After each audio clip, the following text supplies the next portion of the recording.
Grimerica.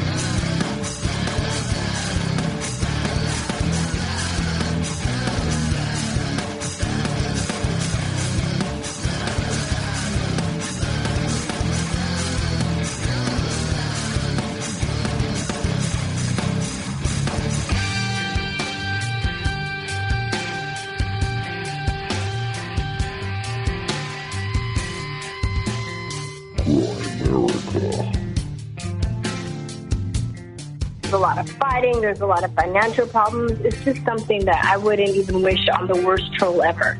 The guilt that the parents have is like maddening.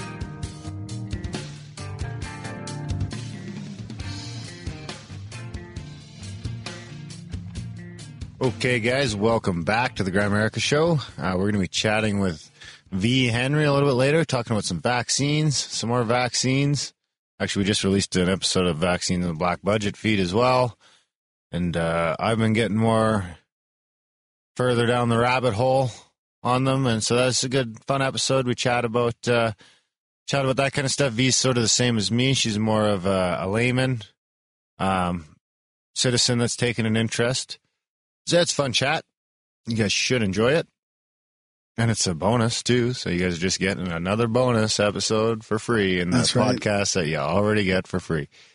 First, as always, Graham, I used to make mouth noises, but not no more, Dunlop. How's it going, buddy? I'm working on it. I think you've done well. I haven't got an email about mouth noises in a couple of years, yeah. I was listening to another podcast, and the guy was making mouth noises, and it was bugging me. Yeah, you noticed right away. You seem pretty hyper tonight. What's going on? You're pretty hyper? Yeah, you're all how to get up and go. I don't know. It's sativa, maybe, or no? Could be. I'm smoking a nice. Anyways, it doesn't matter. Super lemon haze. Yeah. That's what it is. Yeah, it's supposed to be energetic. Does something to your short-term memory too, apparently. Probably. Yeah. It's supposed to be energizing, so it could be something to do with it. Huh? Yeah, you seem like you're chipper. I've been eating the cleanse food with my wife too. How's that going? Well, I just ate a bag of candy here before we started, so that's why that's why there's so much junk food in the studio. That's what I thought. I came in here, there's a big bag of chips on the counter. I thought, I bet you that's why. It can't be in the house. You should have seen how much was out here just coming out. Why can't it be in the house? Because of your wife, or? Yeah, because she's doing it strictly. Like, none of that. So she doesn't want the temptation, or because then you'll be eating chips in the house if the chips are there? Both of those. Both of them. Yeah. Yeah.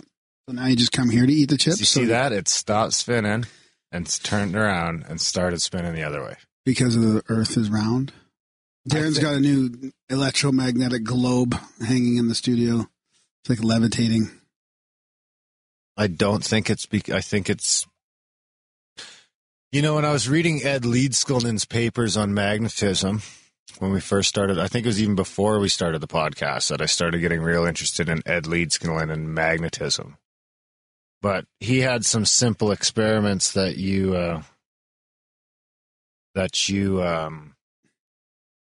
basically you take like a stick pin or a tiny little sliver of steel and you magnetize it. He teaches you how to magnetize things. He's like, you can make 50 of these little slivers of metal, like think of a picture like a sewing needle, and you balance them and hang them all from a thread from your roof. And he's like, if you give them a couple of days for everything to settle and go in there, they'll all be pointing in the same direction. Because of course he didn't believe in gravity. He thought it was all magnetism, which there's something to be said about that. Did you see the article that I posted? It was from we did that podcast on the Pond Institute, sympathetic vibrations and all that? Remember we did yes. That? So this... With Dale Pond? Yeah. And there's an old thing here, coin shrinking with high voltage in slow motion. So there's actually, like, sort of speaking about what you're talking about, passing current through a coil of wire produces a magnetic field, right? In this case, with so much current, the magnetic field produces gigantic. The coil becomes a magnificently powerful electromagnet. And what it does is they can produce this. So they did this demonstration where they shrunk metal and they filmed it in super was it super fast or super high speed? The coin will shrink in just 30 to 40 seconds. Oh, I did see that today in the chats. You posted that. Yeah. A loud 130 decibel shockwave is produced as the coil explodes. When shrinking, the edge of the coin moves at about 400 miles per hour. So my thing is, Keeley, in 1893, was talking about how electricity and magnetism can shrink metal.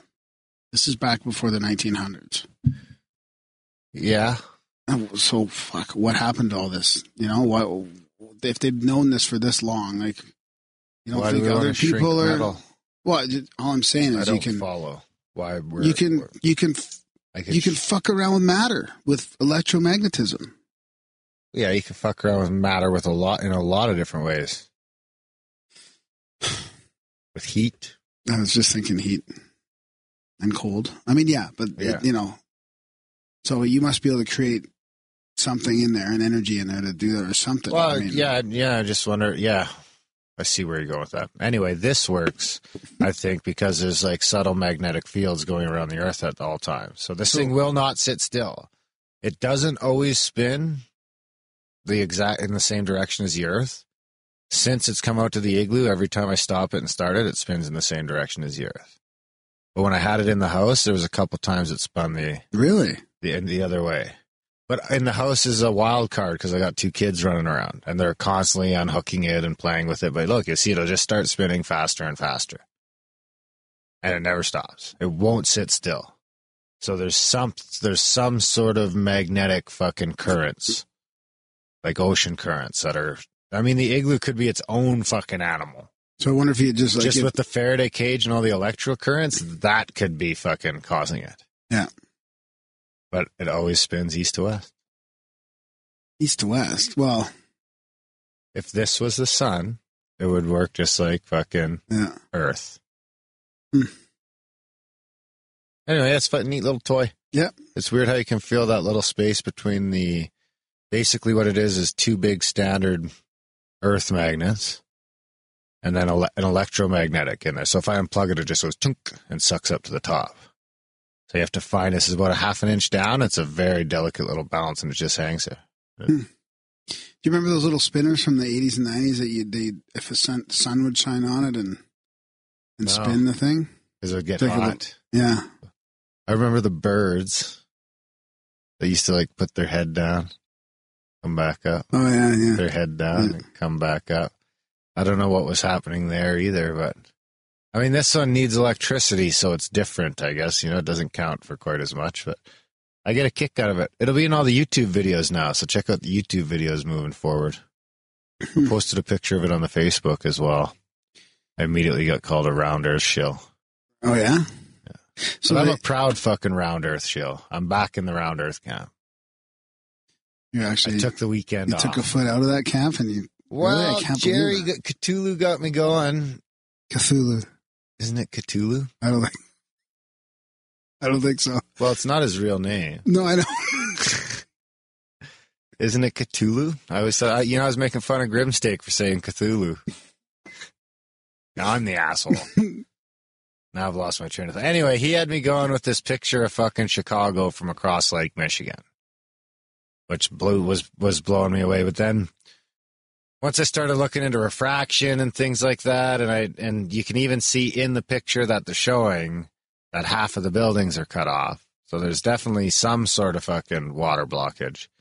So I went down the rabbit hole pretty deep and watched a couple, hours and hours and hours of YouTube videos on both sides. I was even texting James.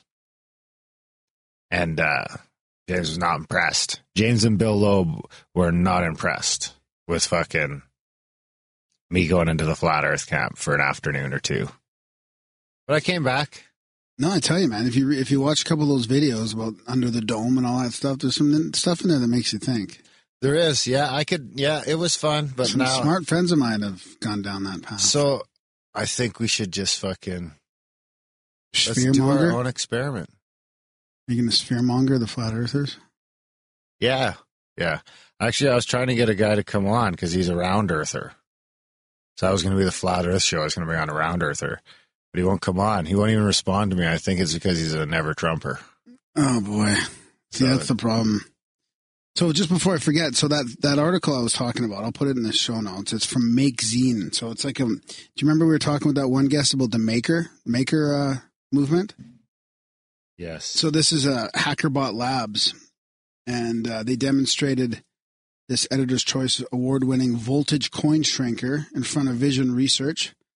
And it's a 100K FPS high-speed camera, discharging about 10 kilovolts, so 15,000 joules from an enormous capacitors anyways. They turn $half into quarters and quarters into dimes and dimes into little molten balls of metal with their custom-built apparatus known as magnaforming. I could do that with my torch. What kind of balloon do you think you need to get up to the... Ooh, look at this. There's some on eBay. There's that other dude that's just flying his rocket up there. Why don't you just piggyback off of his research? No, we can't.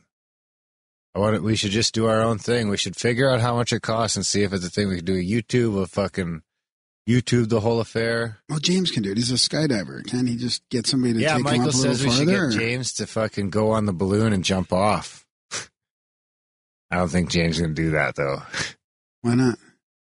He does it all the time. Well, that'd be higher than the Red Bull guy. Does he want to try? Does he want to try and beat the fucking Red Bull record? Well, can't you just watch the Red Bull video then? Why don't you just watch that? No one believes that. No one believes that. No one's going to believe us either. But you know who will believe us? The Grimericans. So if nothing else, we could save our community. The chat room as well. The chats. They're Grimericans. Yeah. The listeners. I think the listeners would trust that we're not trying to fake it. Although they have evidence that you want to fucking fake a crop circle, so, that's kind of setting some precedents over faking stuff, and I've been dead against that. So. I've never done it. It hasn't happened yet.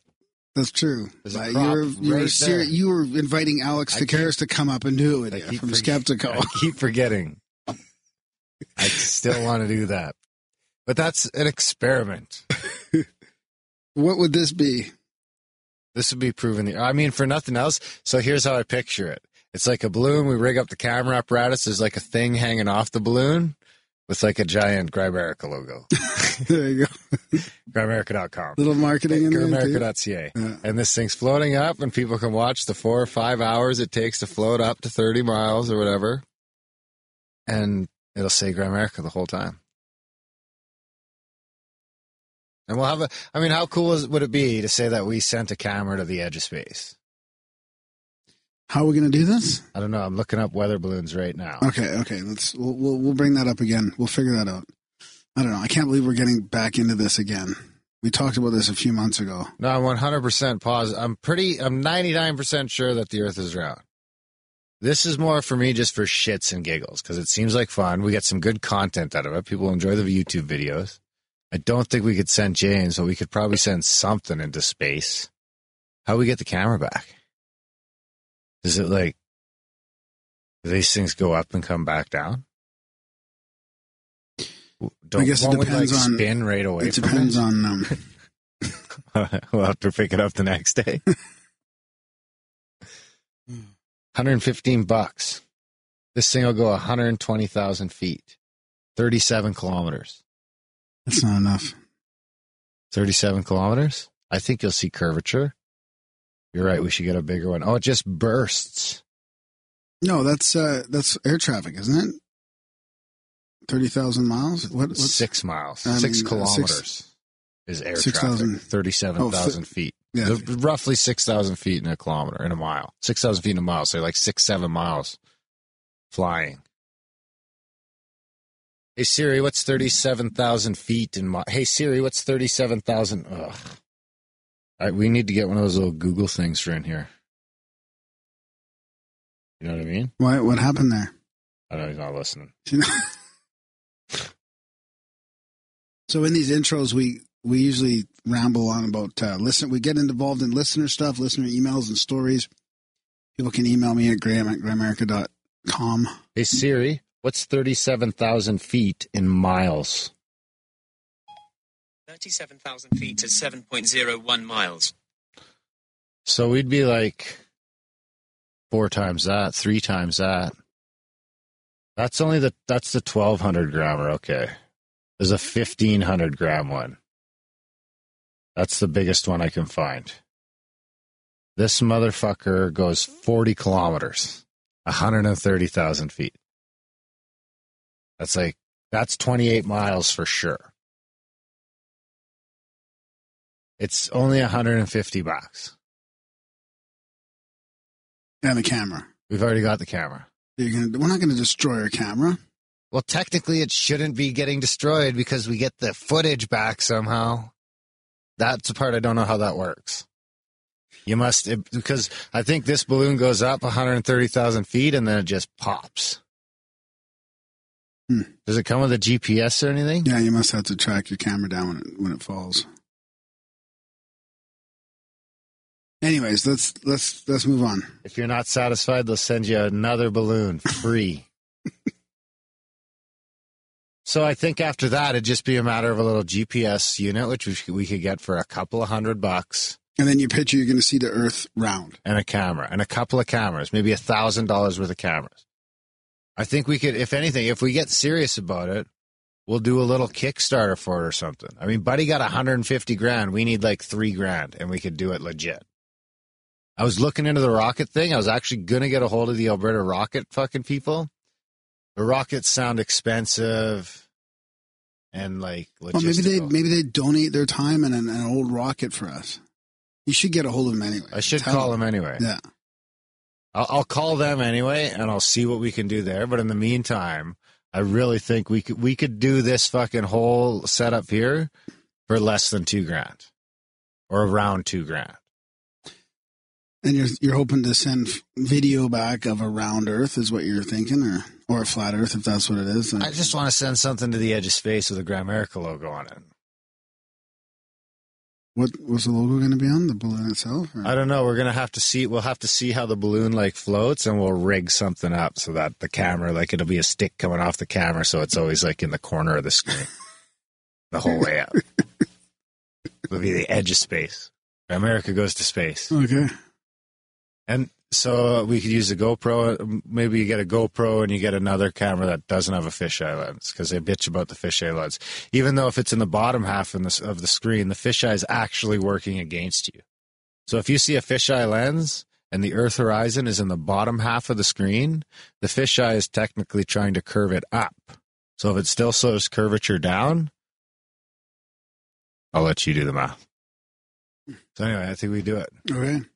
You're in? We'll see what everybody says. No, I'm not committing to anything. You guys let us know if you think this is a good idea. We can hardly pay for the electricity in here. Never mind about balloons and we barely cameras. But that's why we got to do a Kickstarter for that. That's a lot of work, too. I don't know. We'll see. We got to figure out We'll talk to James when he gets here. Okay. What do you got? I don't know. I got lots of listener stories and feedback and synchronicities. What do you want to hear? I want to hear I want to hear you say yes to a space balloon. Let's go with I like this one. Do you have a trip report? No, I got a synchronicity, but it's kind of more of a magical moment. Do you have a jingle for that? A magical moment jingle? How about this is kind of magical momenty. That this neurosynchronicity occurs when the brains of musicians playing together create a neurological meta-network. According to her, the phenomenon can be described as a kind of communal brain. Where's that jingle been all this time? So look at this. That's awesome. Right? Attached to the balloon page Oh my God! is a page for high-altitude balloon recovery payload parachutes. You get a 3-foot parachute, $40. That will get your cameras back down to Earth. Wow. Yeah, that's good. The problem is it could be anywhere over Hell's Half Acre. We'd have to like drive into the... Well, if we're going to do that, then why don't we put some sensors on there and it can sense the fucking chemtrails in the atmosphere on the way up? It's getting expensive. We'll What kind of sensor are we going to put on there? I don't know, some chemical sensors or something. Some chemtrail sensor? Well, price it out. Let's price it out. Let's see what it costs, and we'll see if there's enough interest in it. because we can't afford to do it. Like, we can't afford to do it. We told you guys how, we bitched last week about support a little bit. It's definitely not high enough to be throwing thousands of dollars into space. But I think there's enough interest that for some reason there's still enough interest. For some reason there's enough interest stupid that thing. I think if as a group we could probably get together. I mean, probably some of the flat earthers would even chip in. Because they think it's going to go the other way. Yeah, maybe. But I'd rather not go out to them, Well, no, they're welcome to come along. We just kickstart it, the fucking flat Earth Kickstarter. You should take up the flat Earth side, so we have a gimmick here. Think you could go down that rabbit hole and see if you can get hooked? I've already been. Are you hooked? No. Oh. We get Marty. I'm interested. I mean, we got to get Marty Leeds back. I'm interested. There's some interesting things going on with it. All right, buddy. Oh, yeah. Okay. So a 6-foot parachute's good for 6 pounds. A couple cameras with less than 6 pounds. Perfect. Couple sensors. Yeah. 6 pounds, $55. Or $200 so far. What else can we do? Let's do a multi-purpose. Okay. What else could we rent for sensory equipment? Like temperature? Rent? Yeah, like you could rent a bunch of equipment and just send it up. You have to assume you're not getting your deposit back. What are you doing with this? Just some stuff from Just our go to basement. space. Well, we're going to hook it up to a balloon. What would you rent? I don't know. Spectrometer or something? Yeah, like maybe a magnetometer. We're just saying words. You know what that does? Trichometer. Tricorder. There you go. Well, spam your ideas. I think this is exciting. We get this going. Send in your ideas. Okay, this is kind of a synchro, but it's like I said, it's a magical moment. So this story to me is maybe the most magical moment I've had, and calling it a synchro in many ways seems a little like an understatement to me, but also I'm not to use this word. Anyways, Schumann with my aunt, a mission dawned on us. We needed to burn her old diaries from a hard period of her life, getting some closure. Grabbing some magical accessories made up of 2 sausages, some firewater, and a gnarly-looking half-burned walking stick, and we made our way through the woods to a stony beach nearby. Here we made a fire, really putting on some pyro moves on the books. She then told me to put the sausages in the fire. When they are done, like we would like them to eat, then they will be free. And she did. Whoa. Okay, let me back up here. First time I read this, I got it. Now I'm not getting it. Here we made a fire, really putting on some pyro moves on the books. Because she's burning old diaries, right? Yeah. She then told me to put the sausages in the fire. When they are done,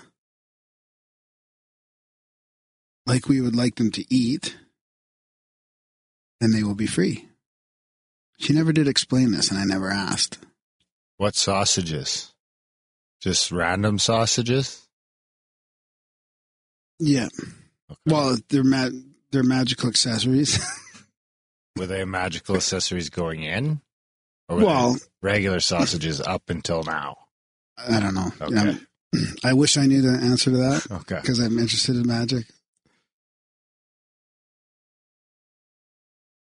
I was stirring in the fire with the walking stick and using good amounts of firewater to make sure the books were getting destroyed. And I remember thinking that I finally understood the concept of firewater, and it was very powerful stuff. She finally exclaimed that the sausages seemed ready. At this moment, 2 eagles appeared in the clouds just beside some cliffs, circling each other, dancing in and out of the clouds. Beautiful. On some shroom pulse. That's an impulse from the shrooms, maybe. Yeah. Or something deeper. Yeah, you got that. I started singing something I've never sang before. The eagles kept on dancing in and out of the clouds like something out of a dream. Then they split up, and one went out to sea, and the other came gliding over to where we were standing. maybe 4 or 5 meters above us. It glided so slow as only the big wings can allow, watching us, then going on out of sight. It was hard to get anything meaningful after this, so we just hugged each other and went on our way after making sure our mission was completed. Both of us are deeply grateful for this, to this day, for this event, and it really has transformed the world for me to a more magical place. Language is not serving me to honor this event, but that's it. Lots of love from far north Norway. Satnamjis. And that's from Duddy. And he says, P.S. Love the show. Been catching up on a lot of your shows since your swapcast with Tinfoil Hat. You guys are my go-to show from now on. Love the banter, jingles, guests, and the works. Peace. I had a few people come over from Tinfoil. Welcome aboard. Yeah. Going through the back catalog. You know, Failed's never gone through the back catalog. You know, I get why people don't go through the back catalog. Oh, yeah, I can't do it. There's a couple of good gags back there, though. I do want to find another one from Tinfoil. Actually, that kind of has to do with that same thing. But, yeah, you know what? If I can, I wonder if I got rid of it. Can you stall for a couple seconds and I'll... Check out grimerica.ca/support, guys. I found it. Yeah. Okay, so this was from our original episode with Tinfoil Hat. And since we just put the last one out, too, it's kind of appropriate to send some feedback in for this, too. And he says, hey, guys, I listened to your last show together. I've been listening to Grimerica for a year or so. I've been in touch with Graham and have sent them synchros. Hey, Graham, what up? What up? Tinfoil Hat is cool. You guys got brass balls to go with the big mouths. Love it. I just wanted to say that it was odd that the talk turned all UFO-y right after Grimerica had Richard Gage on. Architects and engineers from 9/11 Truth. That's right. I mean, they imploded those 3 buildings so obviously right in front of the whole world and got away with it. That is so much weirder than UFOs, but the subject didn't even come up. Also, mushrooms will not save the world. The Aztec mushroom culture practiced public human sacrifice and cannibalism. They made super awesome art, no doubt, perhaps my favorite in the whole world, but it was sometimes of priests wearing the flayed skin of victims. The culture wasn't all bad, but they used the mushrooms mostly on their prisoners. They even had no respect for their own people who regularly took the shrooms and described them as prostitutes and degenerates. Did you know all this about the Aztecs? Yeah, I didn't know they were big mushroom eaters. Really? I knew there was something in there with the sacrificing, but I didn't know. Yeah, I knew they'd like to cut out people's hearts big time. So this is an interesting perspective. Since the acid/shroomy 60s, everything is worse. Except women's rights and black rights, which had nothing to do with acid and were a long time coming. Acid and pot both make someone easier to hypnotize. True. Wars are worse. The gap between the rich and poor are worse. Take some shrooms, and it's doubtful you will ever go to a city council meeting, much less run for a city council. I don't know about that. Not in my circles. You will always be chasing visionary experiences and avoiding the hard work of building a just society. That's why the CIA foisted mushrooms upon us. Look up Andrea. Oh, now I'm not going to pronounce this. Andrea Puharich. Puharich. Puharich. Rich. He was a CIA. He was a CIA asset who started publicizing mushrooms in the 50s. Tim Leary was CIA. I don't know about that. Gordon Wasson has been proven to be on the CIA payroll and totally used Maria Sabina, who said mushrooms were never about spiritual experience, but she used them only for healing, like a shaman. I'm sure all this crazy trans shit has to do with acid culture and the cult of feelings that it engenders, and identity politics comes out of the shroomy acid thing. Anyway, I too once believed in shrooms as some divine help for humanity, but they are not meant for the general public. They only degrade the regular user. Just look around. Jerry fucking Garcia should have been the wisest guy on the planet, but he died shooting heroin, just like Aleister Crowley.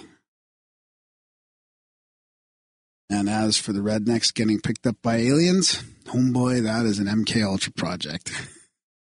Read this shit right here. The Controllers by Martin Cannon. much more to say on the subject, but if you can read this, I would love to chat some more. It ain't easy, but it all makes perfect, scary sense. Keep up the laughs and all the fucking fantastic energy. Peace. Pew, pew. Bob. Thanks, Bob. Thanks, Bob. What do you call it? And shout out to the Tinfoil Hat guys, too. Absolutely. Yeah, can't wait to collaborate more with them. Yeah, those guys are great.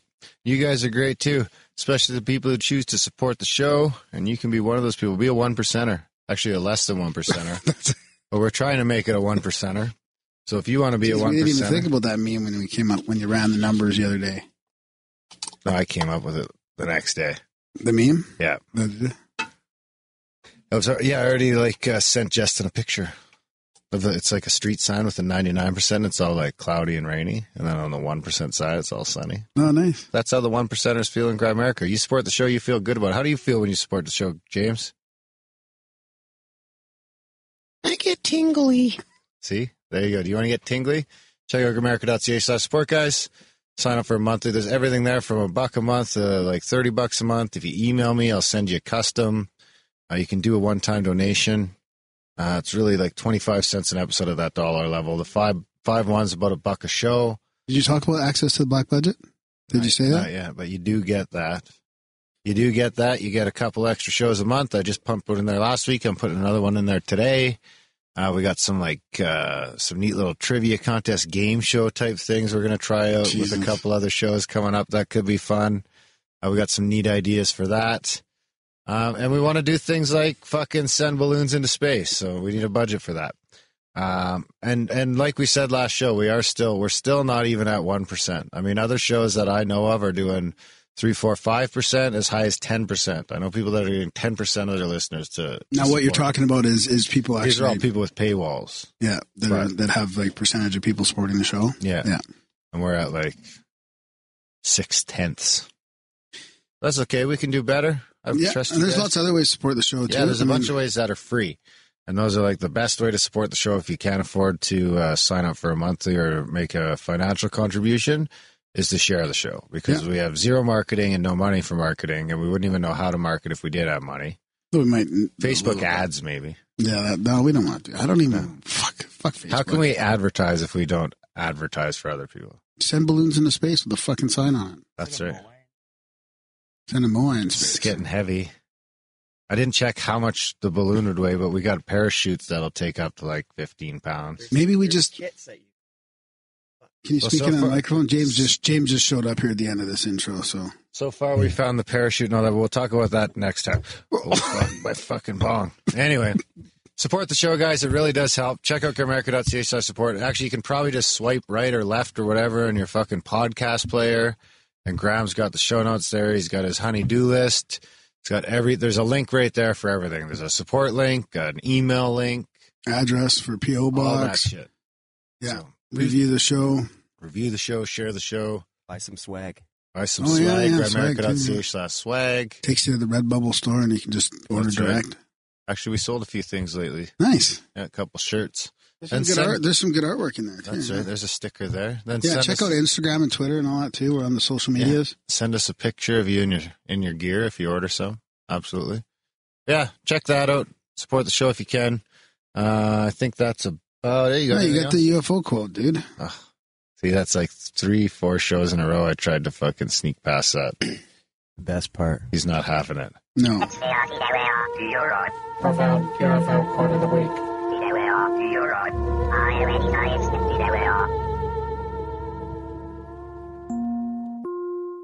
Raising my eyes, I observed a torpedo-shaped body some 300 feet away, stationary in appearance, and suspended in the air about 50 feet above the tops of the buildings. In size, it was about 6 feet long by 8 inches in diameter. The shell, or covering, having a dark appearance, with here and there tongues of fire issuing from spots on the surface, resembling red-hot unburnished copper.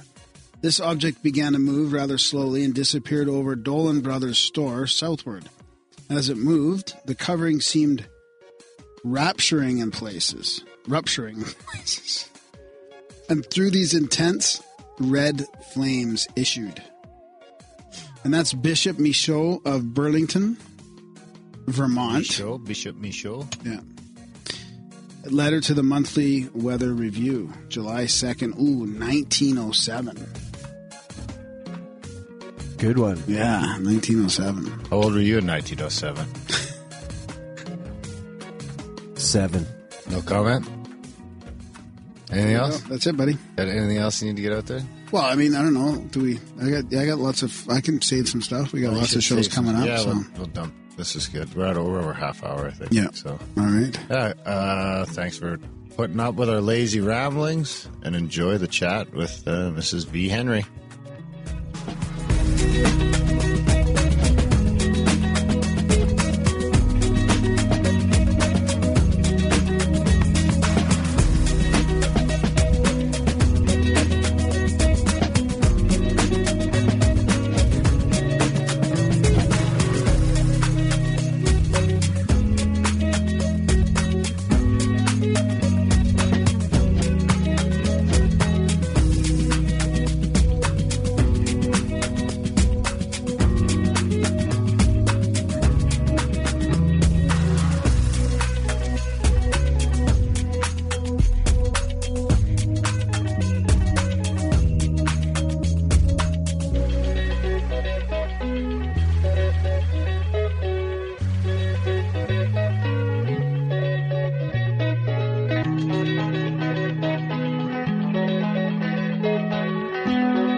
So tonight we've got Verstine Henry on. She's a co-founder of Truther Talk, a health freedom activist. She, like Darren here, has been doing research on vaccines, except she's been doing them for years, and Darren's trying to catch up. So we're going to talk to her a little bit about that. So welcome to the show. I'm going to get you. I'm sorry. I was like, oh, yeah, I'm going to get you all caught up tonight. That's good. Yeah, we've been wanting to do this for a while. So welcome to the show. Thanks for coming on. Oh, thanks for having me. So I guess let me tell you a little bit about my backstory. So first of all, I'm not a doctor, so if that freaks anybody out, like, I don't know what to say. But I think I have a pretty good backstory, and I think I have a really good reason. Did you say backstory? Backstory. I get it. Backstory that you can relate to. So let's see. Flashback a few years ago, my best friend's son was vaccine injured. So he was walking, talking, communicating, looking at me, her perfectly, communicating, looking us in the eye. And then right after he had his vaccines, he like slowly starts to regress. His brain swelled up. Next time I went over her house, he's like running around in a circle and just flapping his hands, not able to talk. So that was kind of like strike one. So then when he got the autism diagnosis, of course, she was obviously devastated. And I was like, well, let me put you in touch with my cousin because I know I have an autistic cousin, and I think you guys can find, comfort in talking to each other. So, and I had been out of touch with my cousin for a few years because we live far. So my cousin and I were talking on the phone, and I was talking to my cousin, and she was like, yeah, the same thing happened to my daughter. That's why she's vaccine injured, who's actually my cousin as well. But I didn't know. So she's like, yeah, she had the MMR, her brain swelled up. So I was like, whoa. So as we're doing all of this research, like April is sending me all of this stuff, who's my best friend, and I mean, I just can't believe it. So the first thing was crazy was we went to, she went to sue the pharmaceutical company. And then she comes back and she's like, I can't sue. I can't sue. I'm like, what do you mean you can't sue? Like, you just go to get a lawyer and, like, sue them. Like, she was like, no, there is a law that prevents people who are vaccine injured from suing the pharmaceutical companies directly. I will get into that in a minute. Sure. So, I mean, that was, like, dumbfounding to me. And then she starts sending me all of this stuff, and we do our podcast, and then we come across another person who ended up becoming a really good friend of ours who was paralyzed by the Gardasil vaccine at 13. So just through the years, I can get into that later as well, the Gardasil thing. But so as I'm doing research, I've always had a lot of health issues. I have asthma, I have allergies.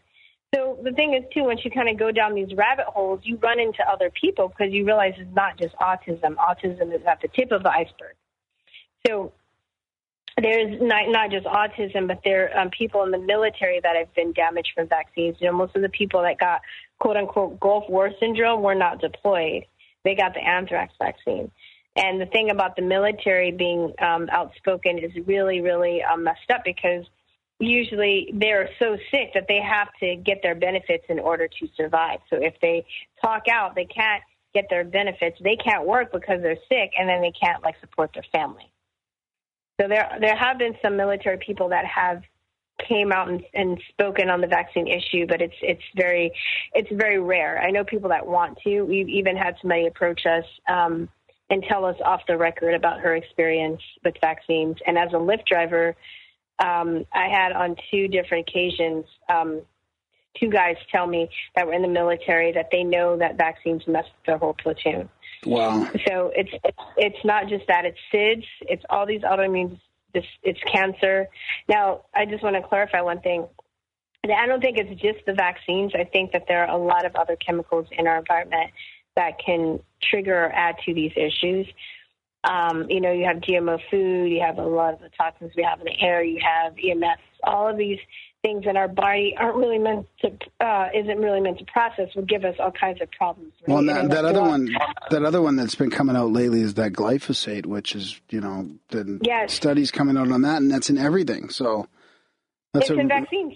Oh, yeah, plus vaccines, yeah.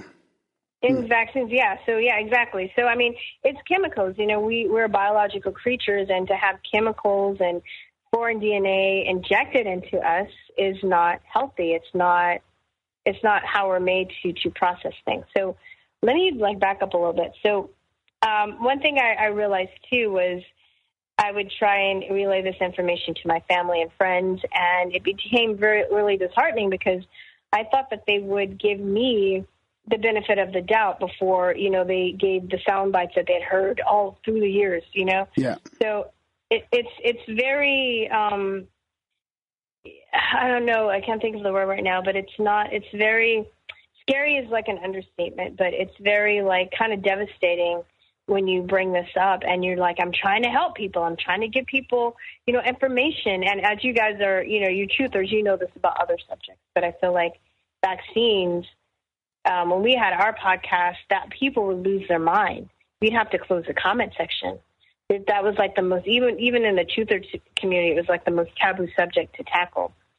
So as a layperson, I promote myself as a layperson researching vaccines because I want people to understand that they can research vaccines themselves. And I think that there's a huge stigma in society between people that are either quote unquote educated or either have higher educations as doctors or PhDs or MDs, and those people aren't allowed to talk or have the same discussions as people that aren't like that. You know, it's kind of to me, I think it's kind of like an unspoken societal. I don't know if etiquette's the right word, but am I making sense when I say that? It's like a it's like a norm almost, a requirement. Yeah, etiquette makes sense. Yeah. Yeah, and I think there are a lot of people that are like, okay, well, they're the doctor, they're the scientist, they spent years in school, they should know what they're talking about. I shouldn't question them. To do that is insulting, and I'm not as smart as they are, you know. So I think a lot of people put themselves down and not really, you know, really the doctor-patient relationship should be equal, even though the doctor has knowledge and, you know, about certain things, and they have spent a lot of time in school. You also know your body. You also know your child more than they do. So, you know, a lot of people give their power away to doctors or people in higher positions of authority without even trusting their own instincts. And with any situation, I think instinct should come first. And I've spoken to so many mothers or either other parents that said that they knew they had an instinct not to get their child vaccinated, and they did it anyway because of this whole authority complex that I think that we have. You know, a lot of them are bullied into it too. A lot of doctors will get offended because, you know, doctors don't really learn about vaccines in medical school. They just learn the schedule. And they don't, they just know to give it on time, and they're just repeating sound bites. Oh, vaccine saved lives, vaccine cured polio. They don't really know the details of why and how this happened. They just know that it did, and they don't question it. So,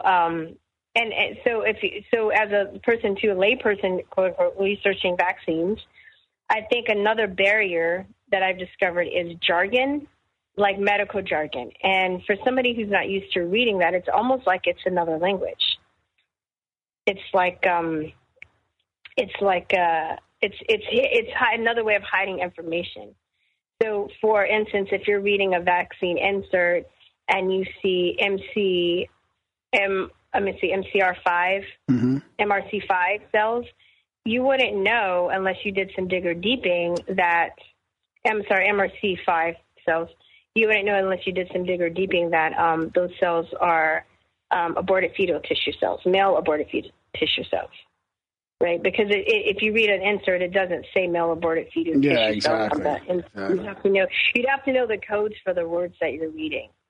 Yeah, you can really go down the Wikipedia rabbit hole where you kind of click on the vaccine, then it'll say, well, this is in fetal substrate or whatever, and then you click on that, and then you click on that, and then it's like, oh yeah, that's aborted lung tissue. Yeah. So it's like another word leads to another word. I think in a lot of cases it's that aborted lung. I think in a lot of cases it's that aborted lung tissue. That's a big one. Oh yeah, I'll get into that. And I sent Darren some show notes with a bunch of links that will go over a lot of the stuff. You probably won't be able to get to everything tonight, but your listeners can go and they can look up some of the stuff that we'll copy paste all that into the show notes. Absolutely. It's a lot, but I hope that they will take the time to do it, because this is invaluable information that can possibly save their life or their child's life or their mother, father's life. A lot of elderly people are affected with flu shots. And I forgot to mention another thing is Alzheimer's. That's another and other issues that vaccines have been linked to. So I was just at the doctor. I was just at the doctor yesterday, and he was telling me that he was asking me a bunch of questions and whether I had measles or chickenpox. So he was prepping me to take the shingles vaccine later on in a few years. And I was thinking, so I thought I'd ask you about that. Well, the shingles vaccine has, this is, God, how to explain this? Okay. The shingles vaccine has been, it actually comes from the chickenpox vaccine. Yeah. So our whole medical system is built in a way that we think anything that we're going to find a cure for, we're going to find a cure through a vaccine or a pill. We never take a holistic approach from the Western point of view of medicine. There's never a holistic approach taken, right, about what they don't think about the other stuff that is put into the body and how it interacts with it. It's just all like, a vaccine or a pill is going to cure this. So, when you're injecting something under your skin, your immune system is built to force out viruses if it enters through an orifice. But if it's injected, it has a harder time getting that disease out. Does that make sense? So there are ways that you get out diseases. If you get a disease, you sneeze, you cough, your body, or you regurgitate, your body is trying to get whatever is in your body out. If you get measles, that's your body trying to express the measles out through your skin. Right. Am I making sense? Okay. Yeah.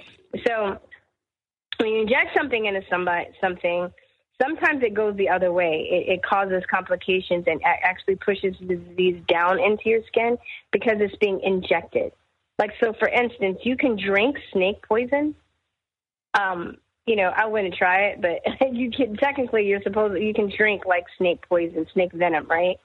But if it's injected to you because it gets into your bloodstream, it gets into your lower levels of muscles and all this stuff, it's harder for your body to get rid of. Does that make sense? Yeah, that's right. Same with, I suppose aluminum's the same situation. Yeah, exactly, right? But they tell you not to eat, or cook with aluminum pans. So even ingesting aluminum is really bad. Even if you eat aluminum, you absorb it through your food or through like soda cans, it's bad. So imagine injecting it to you. Yeah, I thought even aluminum foil is like we're going to be outlawed soon, I'm pretty sure. Really? Tinfoil? I think tinfoil's okay. Like outlawed? No, not outlawed, but it's like going in that direction. What's the one you buy in the store? Is that bad to use? It's usually tinfoil now. No, it's usually tin. Is it okay? That's okay to use then? Yeah, aluminum's bad. Aluminum is pretty bad. The neurotoxin. So imagine. So think about this. They tell you Alzheimer's disease is, I've seen reports saying, oh, don't use metal, what do you call it? Metal pans, aluminum pans and to cook your food in, right? Because if you ingest it, then the aluminum is going to accumulate into your body, and it can lead to all sorts of issues, and it's been linked to Alzheimer's. So if you're getting shots through the years, and you're getting all this heavy metal injected to you, and it's staying in your body, mind you, your body's not able to excrete it. It can pass your blood-brain barrier. So that's the other thing where you make the distinction between injecting something and ingesting something. When you inject something into you and it passes your blood-brain barrier, so it can go up to your brain.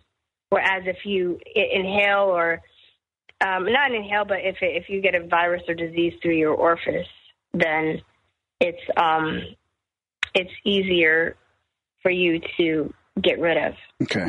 So with the shingles vaccines, it's the varicella virus. I think it's related to chickenpox somehow. That's right. So think about people getting in chickenpox vaccines. They're whatever the virus they're being injected with, it's harboring, it's going somewhere in your body. It's not excreting out. It's staying there for years. I don't know, So now, but their solution to that is that they want to make another vaccine for the shingles. So it's really ridiculous. Because they're so in denial about how their system is laid out. They're not going to even explore the possibility that the chickenpox vaccine is actually causing the problem. So they want to fight fire with fire, which isn't going to work in this case. And a lot of one thing we know for sure is that since the chickenpox vaccines, chickenpox has gone down and shingles has gone up a lot. Almost at the same rate that chickenpox has gone down, shingles is going up. Wow. I've heard other people explain it in the manner that it's because when we got chickenpox, we were actually giving our parents a booster backup, like they were being exposed to the varicella virus again. So that was now giving them a booster to get them through the next, 40 years of their life without getting shingles. And that's why you were seeing shingles mostly in people much, much older because they, hadn't been exposed to it. But now chickenpox goes away and shingles is skyrocketing. You'll probably get shingles. No. I mean, you can say, are we trading one disease for another? Are we, is it, would you rather get chickenpox than the shingles? Before the chickenpox vaccine was invented, people got chickenpox, and rarely in the first world, you rarely died of complications from it. And when you hear people dying of these childhood diseases in third world countries, it's because they have poor nutrition.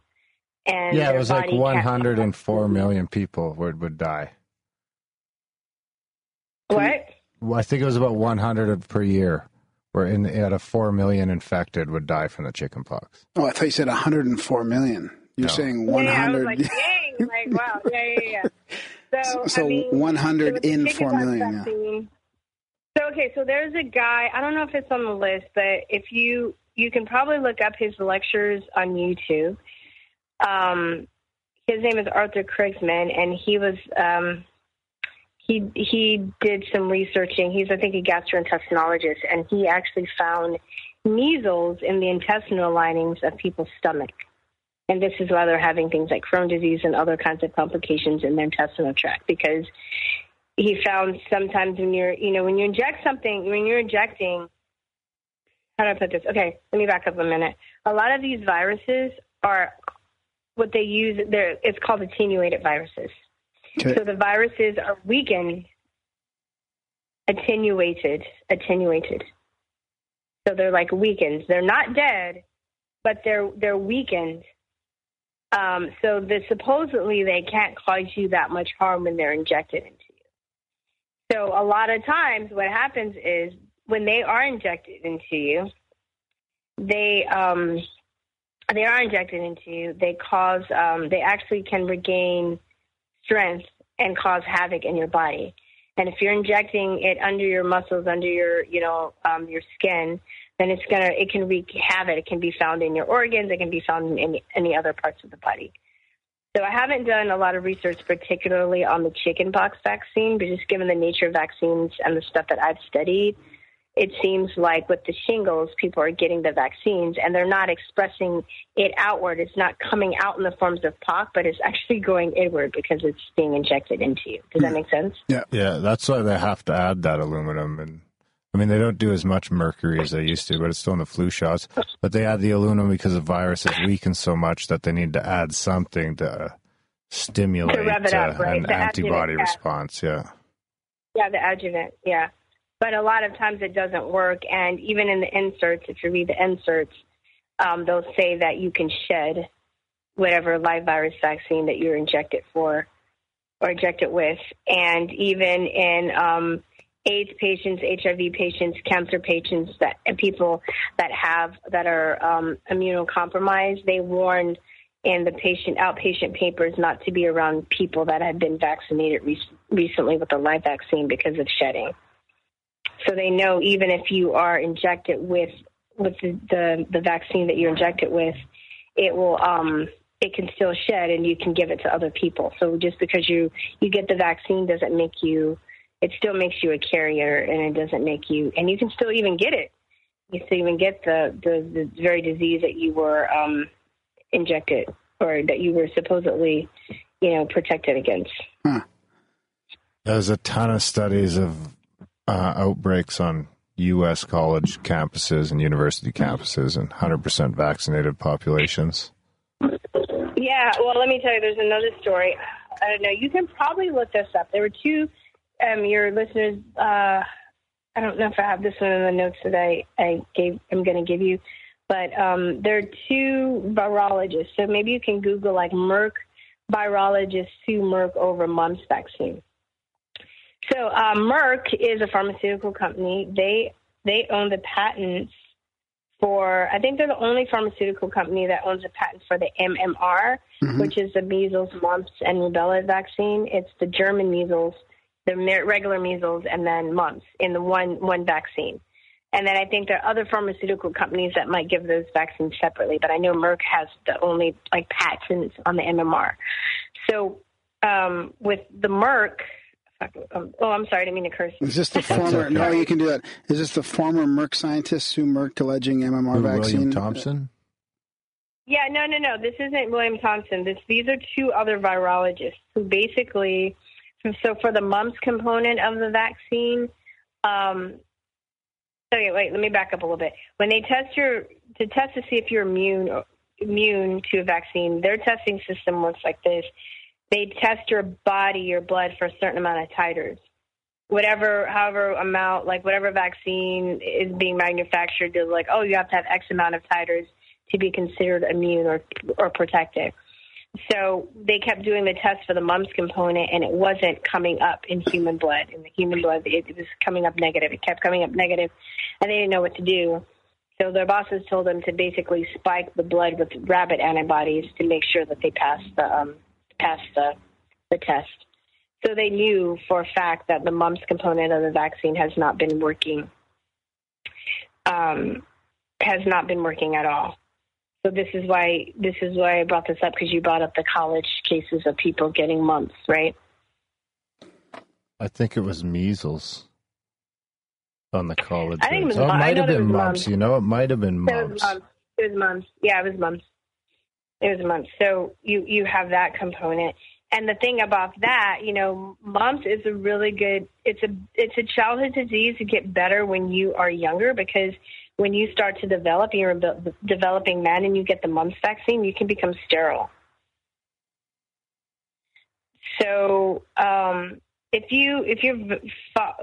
your followers can follow a couple of people. I know I have some of their studies and some of their lectures in the notes I gave you, but they're two doctors, Dr. Suzanne Humphreys and Dr. Sherry Tenpenny. And I know Dr. Suzanne Humphreys doesn't think we should get all diseases, but there's certain childhood diseases, if we got them when we're younger, it actually develops a certain arm of our immune system and makes us stronger.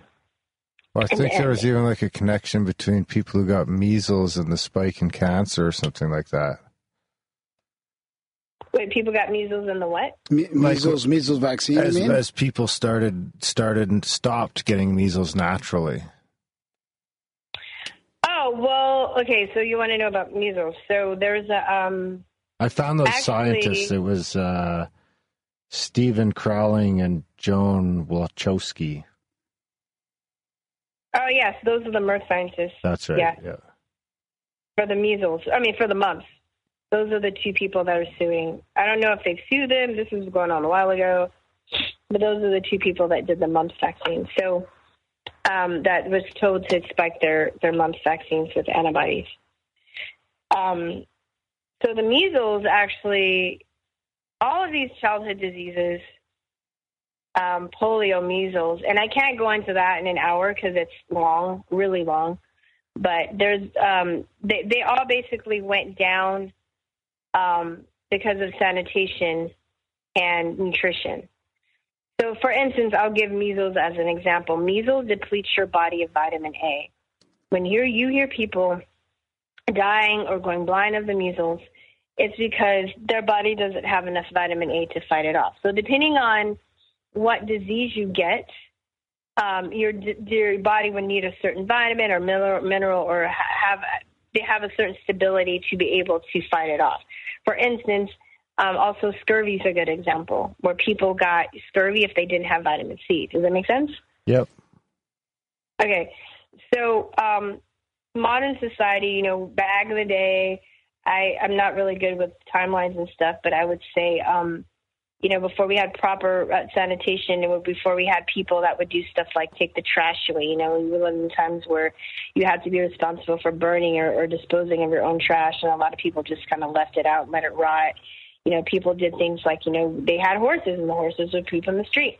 They had public baths without cleaning water. They didn't have proper sewage systems. They, would work in industrial situations where we were around a lot of chemicals. So all of these things compromise your immune system. And because of that, certain diseases, depending on where in your immune system, what your body was lacking, certain diseases will be attracted and you will be more susceptible to whatever disease. So when the measles vaccine came out, I think it came out like 63 or 64, the cases were almost like down. Same thing with polio, same thing with, again, I'm going to bring up Dr. Suzanne Humphrey. She has a really good, she has the most modern graphs. You can also compare and look for other graphs. It was 62. And the way that they tested, Yeah, it was 62 that the measles, the death rate was already 62? Basically at zero when it was introduced. Yeah. So when it was introduced. And the thing about that, too, it's kind of funny. When they came out with the vaccine, they thought people were going to get just need one vaccine. So when that vaccine came out, and they're like, oh, you just get one shot, that's it. And later, it was discovered maybe like 15, 20 years later or something like that. It was a long time. And that the titer count actually waned. So technically, people were walking around for over a decade with that were unprotected. No outbreaks broke out. Nobody died. Everybody was fine. Well, there was probably outbreaks, so now they have. We just didn't care. Now they have booster shots. Well, I mean, like, it's not like, when they talk about us getting vaccinated or they talk about it as like, oh, if everybody doesn't get vaccinated, like the plague's going to come back, Yeah, that's right. It was a devastating like, it didn't wipe out the human race. Like they try and, fearmonger us into believing. So now, because of that, now they are like, oh, well, now we have booster shots. But the thing is, the booster shots, the vaccines are actually compromising our immune system because the more we get vaccinated, the more booster shots they keep adding to pump up our titers. So it's very twisted. So what are some of the things that, can we back up a bit and get sort of from the bigger picture thing? Like, for people, this is such a polarizing topic, and for people that aren't really, some people that are on the fence about it. I mean, we've talked a bit about it on the show, and Darren's researching it, and people know that he's kind of into it. But what are some of the main things that people need to know for this whole issue of vaccines that might help them understand that it's not just what the mainstream narrative is, I'm glad you asked. Okay, so today, that's why I sent you this list, and I know we won't get through all of it, so I tried to break it down. Yeah. I came up with this acronym: LIES, L for liability, I ingredients, E education, and then S saves lives. Nice. Yeah, LIES. Okay. So using the acronym, I'm going to go through some of the stuff to kind of organize it for you. So LIES. All right, so liability. So the pharmaceutical companies are not held responsible for the injuries that vaccines produce. That's kind of weird because any other industry that you get hurt in, you can sue them, right? If a part in your car malfunctions, you can sue them. I know, like a few years ago, or maybe it was even less than that, like Bluebell ice cream. Like some people got poisoning from Bluebell ice cream and died, and they recalled like all of their ice cream until they figured out what the problem was. So it's like, why don't pharmaceutical companies have liability for injuring people? They, from a business perspective, it's very bad because they don't have any incentives to make vaccines better, right? If they're not going to be held responsible for it, why should they care? And it's quite alarming. And it's quite alarming it's quite alarming right away that you can't even sue them. Like, that there's laws against that they've got so much influence that they've actually been able to create laws against suing them when obviously it's known that they do cause some sort of injury. Oh, totally. And what's even now, I know about the laws in the United States. I think it varies. In different in countries, because I know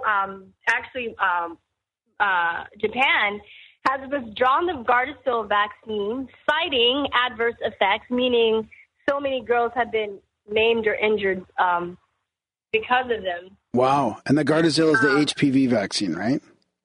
Yes. So there are two companies. There's GlaxoSmithKline, and it's the same type of vaccine. They call that one Cervarix, which is the HPV, their version of the HPV vaccine, and then Merck's is Gardasil, and that's their version. And another thing to note, like, each pharmaceutical company has their different version or recipes, so to speak, like vaccines. Yeah. Does that make sense? Like there are different places that make hamburgers, but they have their way of making it a little differently. So they might use, a little bit ingredients different, or they might choose different cells to grow the virus on or something like that. Special sauce. Yeah, totally.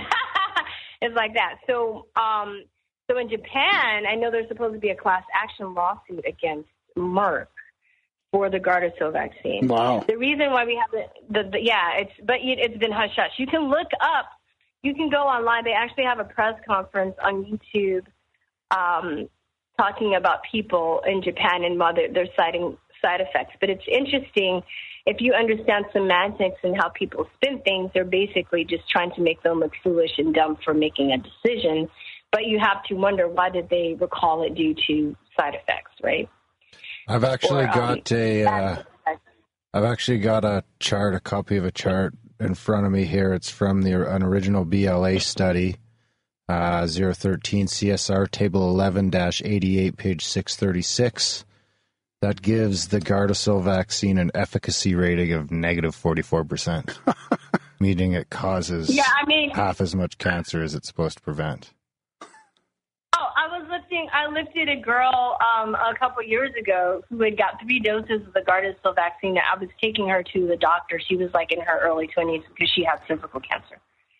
And she was just like, I don't understand it. I had all 3 versions and I still got cancer. Why? It was just like, wow. Yeah, it's caused more there. There's a couple different studies that are saying Gardasil actually might be the one that helps bring down the thing because a lot of people are starting to come out on it. Well, it seems like just my observation too. It's easier to. I'll say this. I think it's easier to prove vaccine injury if you're older because you have more witnesses and you have more of a past. I think if somebody's a small child, even though there's still photos and video and stuff, maybe there's not enough witnesses or I don't know. I know like for the vaccine injury compensation program, which I'm going to talk about in a minute, you go through a court, but most of the court cases are awarded to people that are adults or not adults or like older, but have been injured by the flu vaccine. The flu vaccine is another huge one. Yeah, and that's taxpayer funded anyway. Yeah. Have you heard of I can't think of the swine flu epidemic in 1976? No. You can probably find something on that too. Look up like 1976 swine flu epidemic. So the government was promoting this vaccine saying, oh, the swine flu's coming. It's going to be here. Oh, my God, you got to get your flu shot, blah, blah, blah. And it's going to be an epidemic. It's going to be so horrible. And a lot of people rushed out to get their flu shot, and a lot of people got injured. And this is when actually 60 Minutes did real reporting, and they kind of break it down and talk about all the people that got injured. And a lot of people that are older that are, anti-vaccine, like they remember that, It looks like there's a lot of mainstream. Yeah, it looks like there's a lot of mainstream things in here. Like even the CDC.gov and Smithsonian Mag have, titles like "The Long Shadow" of the 1976 swine flu fiasco. Yeah. Yeah, yeah, and even there's also another one, the DPT documentary, and the DPT documentary, and they talk about this is the precursor before the National Vaccine Injury Compensation Program, and Ronald Reagan signed the National Vaccine Injury Act, of 1986 into law, instituting the first time vaccine safety reforms in the U.S. vaccination system and creating the first no-fault federal vaccine injury compensation program alternative to a lawsuit against vaccine manufacturers and pediatricians. So you can't even sue the pediatricians. I forgot to mention that. So it's really hard to prove. You have to have a doctor to usually sign off on it. There was a case in, I think it was the 90s, the Hannah Poland case, where a court awarded her money for vaccines causing her autism. But if you look at the case, they totally spin it and they say, oh, well, she had a mitochondrial disorder. Well, you didn't test her for the mitochondrial disorder and the vaccine triggered it, and now she has autism. So what's the difference? And I also believe that she was able to get awarded because her dad was a neurosurgeon. Her dad was a doctor.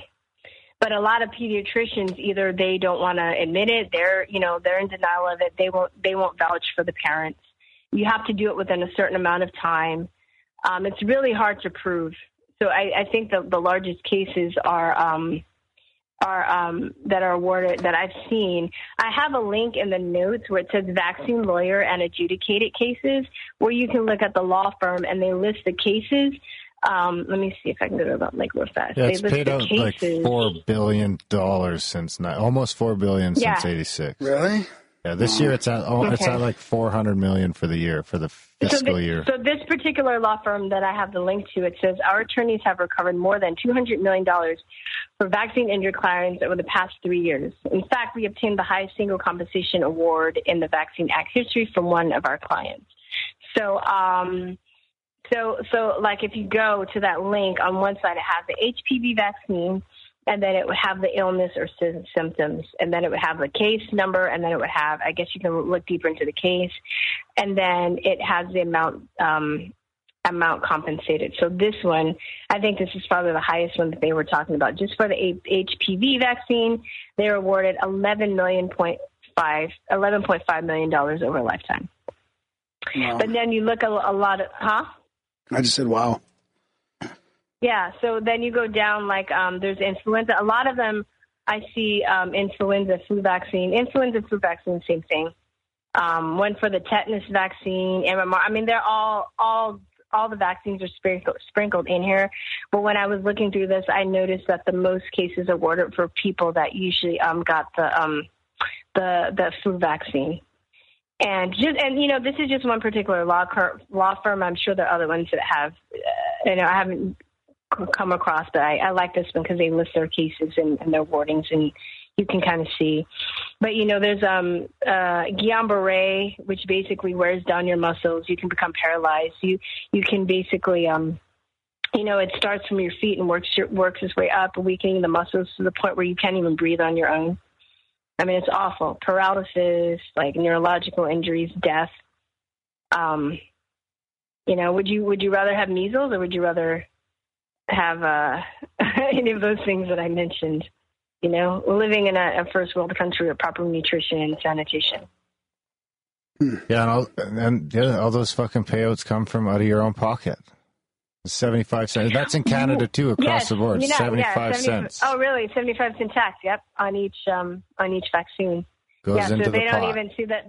So you mean what are you crazy? Are you saying because every shot? So when your kid gets the MMR it's publicly shot, funded or whatever, right? Well, it's publicly funded for one, and then on top of that public funding, they're going to add an extra 75 cents for each one. So when you go get the MMR, that's $2.25 goes into the fund. So that just in case, so that when you get sued later, that 75 cents goes into the pot to pay off the people that are vaccine injured. That's how they collect the money.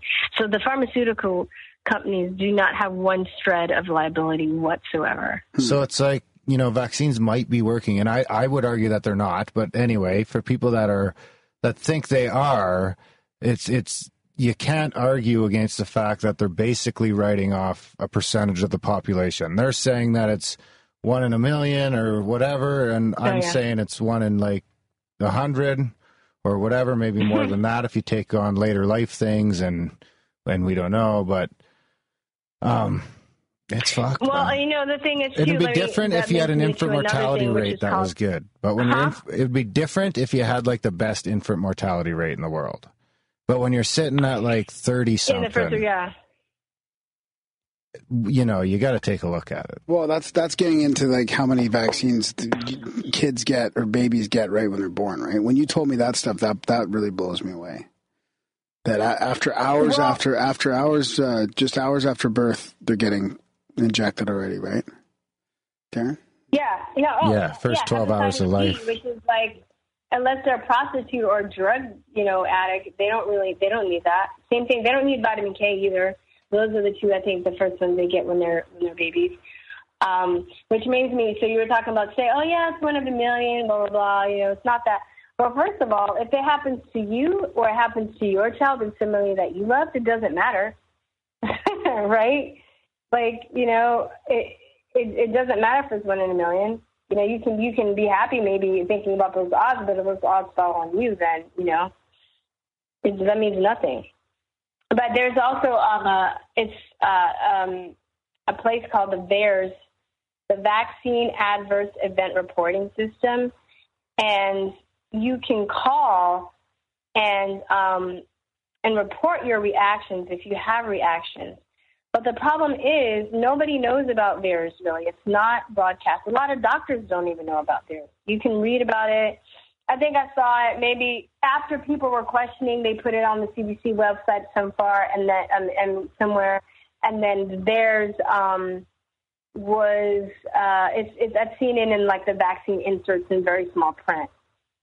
Just saying that there's a website and there's like a 1-800 number, but most people don't even know what that is, So they're saying that this is 1 in a million, but if you don't know what theirs is, you don't even know what a vaccine reaction is, in the sense that you don't know, like, a lot of parents, babies die of SIDS, but that's been linked to vaccines, But if you're taught that vaccines save lives, if you taught that your baby just died in a vaccine or any, it couldn't be possible, then you're not going to go looking there. You're not going to, your mind's not going to be like, oh, that vaccine. You know what I mean?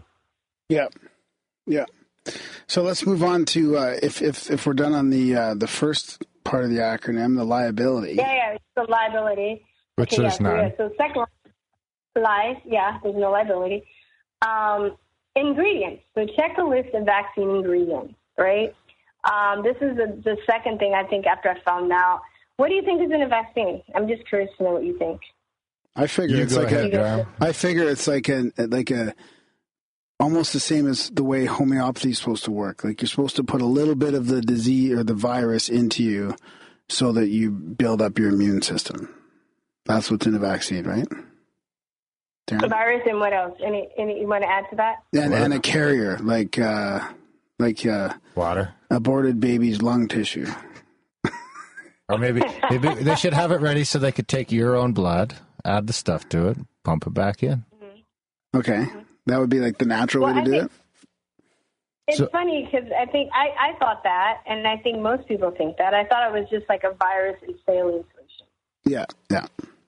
So first of all, for live viruses like measles, varicella, chickenpox, MMR. I'm saying MMR is not a virus. Sorry, what's the other one?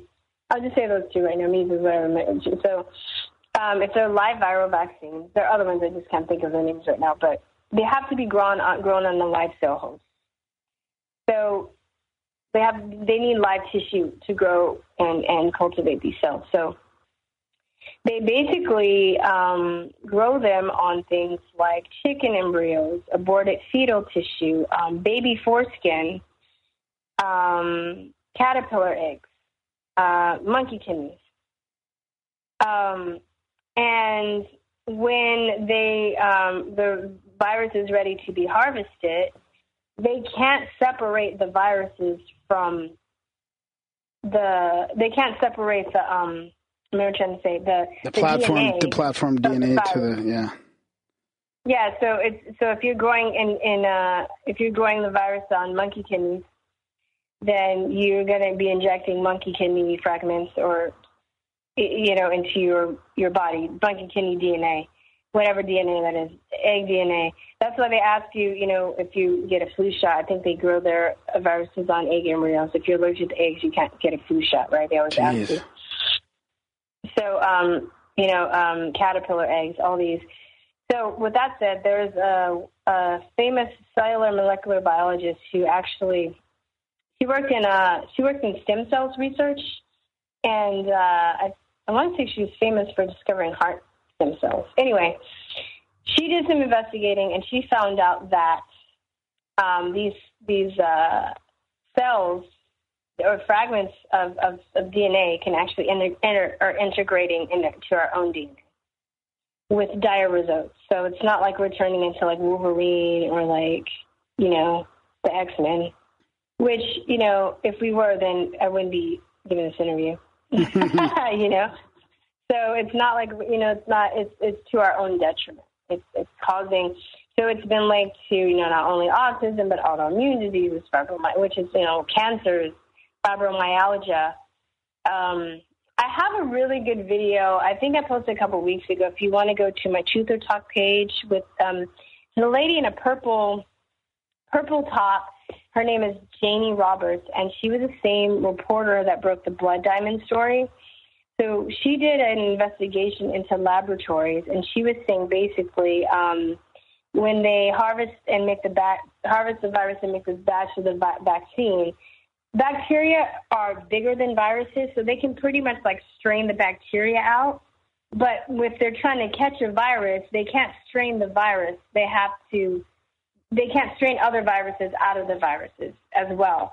So not only are you getting injected with other DNA fragments from other animals or insects or humans, but you're also getting, what am I trying to say? You're also getting, they're also finding other viruses in the batches. So oncogenes, oncoviruses, like cancer-causing viruses, and prions, which is a type of protein which has been linked to like mad cow disease. Chicken leukemia they found in, and I have some links to that, I think, in some of the batches of vaccine. So they're injecting this into people. SV40, which you can probably find lots of info about that. Yeah, that's a simian virus one, right, from polio? Yeah. Yeah.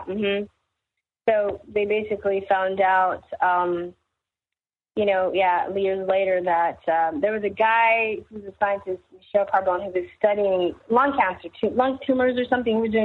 He was basically dissecting tumors. And, you find all kinds of things in tumors anyway. They found like teeth and hair and, whatever. So he finds simian viruses, and they were able to trace it. I think it was they took it to 60 labs, and they confirmed that it was like from a polio vaccine. Wow. Is there any evidence? Is there any evidence or any studies that you came across or at all that for groups of people that work in an environment where they have to get vaccinated, like let's say hospitals, like nurses and all the support staff, and don't they have to all get the flu vaccine, all get that? Is there any increased rates in them getting sick afterwards or down the road? Well, I've just personally known, including myself, people that got sick, like immediate flu after the flu vaccine. Sorry, we can't hear you there. I haven't come across. I'm sorry, what? Sorry, we couldn't hear you for a sec there. Oh, I'm saying I've had personal experience where I've gotten the flu right after the flu vaccine, and I've known many people who do. But you mean like getting cancer or something detrimental? Yeah, or people die from autism or all these other things. Well, I mean, I personally haven't, but like I was saying earlier, a lot of people wouldn't trace it back to the vaccine. Yeah. Because they're just like, oh, I got sick and I got cancer, and oh my God, why did I get cancer? That just happens, So there is a video that I did include. There's a lady, she's also good too, if you can follow her work. Her name is Marcella Piper Terry. And she's a scientist who gives lectures about vaccines as well. And she had somebody send her who worked in an insurance agency, mothers who were pregnant and got the flu shot, and their baby died a few minutes later. Wow. So she blacked out all the information so you can see the medical record. She shows some of them. And it says, Sarah went in, was 37 weeks pregnant, got her flu shot, baby died. Wow. Jeez. They call it something fetal dismissal. So she had a bunch of stuff like that. I'm sure you might be able to find something like that. I personally haven't. I wouldn't be surprised if there is now, and more people are looking into it. More people are making the connection. Yeah. But that's the closest that I can. Like I said, the military. There's a lot of military people. Military people have a high incidence of their kids, have a high incidence of mental retardation and autism. Oh, there's a good. Well, see, that's that's kind of what I'm getting at. That's a good example of the military. Yeah, but the thing is, a lot of military people won't speak out, like I said. Yeah. So if you're a soldier and you're vaccine injured, and you can't work properly because you're sick, and the only source of income you have to support your sick self and your family are your benefits. And if you come out and you talk about the military and how the vaccines mess you up and you're going to lose your benefits, like a lot of people, they're scared to come out. So it's really it's really twisted. I hope I'm not trying to freak all your listeners out. I'm just trying to tell you what I know, and then I gave you a lot of links to look through. Yeah. And most of them should work. And if some don't, I tried to get multiple links for every subject that I touched on, pretty much. Well, I feel like it's one of those topics that there's a lot of evidence in plain sight. There's a lot of stuff in plain sight. You just have to look for it. It's one of those things that people are just not really realizing how much the other side has evidence. So let's get back to the ingredients part. Okay. Quick, just for you, Graham, before we get into that, I've got the on HRSA.gov. Their data and statistics for the 2017 year to date. This is right from the Gov. In the National Vaccine Injury Compensation Program monthly statistics report, and the influenza vaccine. 1.2 million paid out. No, 1.2 billion. That's the number of doses. Number of doses distributed in the U.S. from 2006 to 2015 is 1.2 billion. There was A grand total of 2,134 lawsuits and 288. Or 1,846 were compensable. Huh. Wow. It's a lot, though, right? Because they're just like, oh, when people even bring up the notion that people get vaccine injured, that people just believe that that's not possible, and people are making it up. It's pretty gross that you can't sue them. There's no liability, but there's a fund for you to make it go away. That's right. So here it is from 1988 to 2017. 5,353 people have been compensated out of 10,000, and 10,000 have been dismissed. Wow. Oh yeah, and yeah. So even if you get like a case, it's hard to win. It's like winning the lottery, pretty much. 18,000 petitions filed. It's not like you're going to have fun with the money that you get. You're really paying for treatments and just treatments, medical bills. A lot of that money goes to medical bills, and not to mention the families that are destroyed, because not only if your child or yourself is vaccine injured, the divorce rate is higher. Siblings feel neglected because the sick child gets all of the attention. There's a lot of fighting. There's a lot of financial problems. It's just something that I wouldn't even wish on the worst troll ever. Yeah. Yeah. The guilt that the parents have is like maddening. I've had quite a few parents tell me that they've thought about doing double suicides with their children because they feel so guilty. Wow. So, jeez. Yeah. So let's get back into the ingredients then. So ingredients. Okay. So you were talking about the saline solution, and I was saying, oh, what's in a vaccine? So most people think it's just a saline solution in a virus, is what I thought. But usually they'll have like the adjuvants, they'll have a preservative, they'll have sometimes when they're making the vaccine, whatever the concoction they'll make, it'll grow bacteria, so they'll actually put antibiotics in it. They'll put stuff like formaldehyde. And so aluminum, you heard a lot about aluminum and mercury. Aluminum is the adjuvant. It's the thing that you talked about earlier that revs up your immune system. Mercury is a preservative. And it's under the name thimerosal. So they don't put mercury, they put thimerosal. So it's like 80% mercury by weight. I don't know if they're like 20% of it's mercury. But see, that's what I was talking about earlier about knowing the codes and knowing what to look for. They put them under different codes. So let me see. So you think about like formaldehyde, right? The stuff that, when you're in science class, the frogs in the jar, like that's what's in vaccines. And none of that stuff, polysorbate 80, like none of that stuff is safe. There's some people that say, oh, well, it's just a little bit. It's just none of that stuff is safe to inject into you. And especially this is one thing that kills me too. So most of the inserts I found, there are a couple of them on the MMR insert that I was able to locate quickly.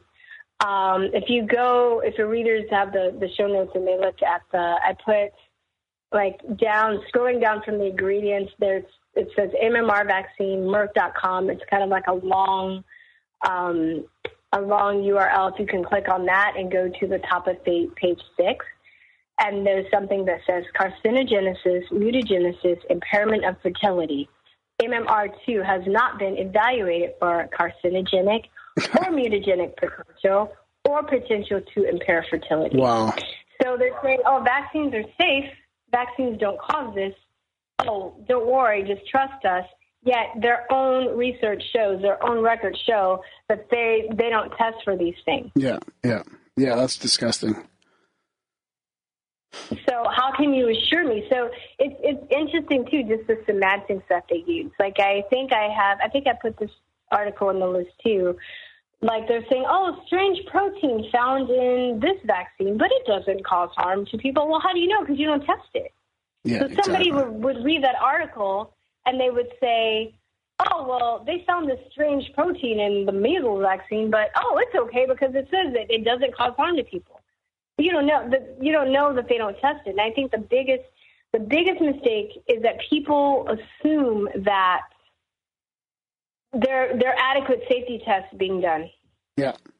They're adequate, test, and that people are like doctors know, right?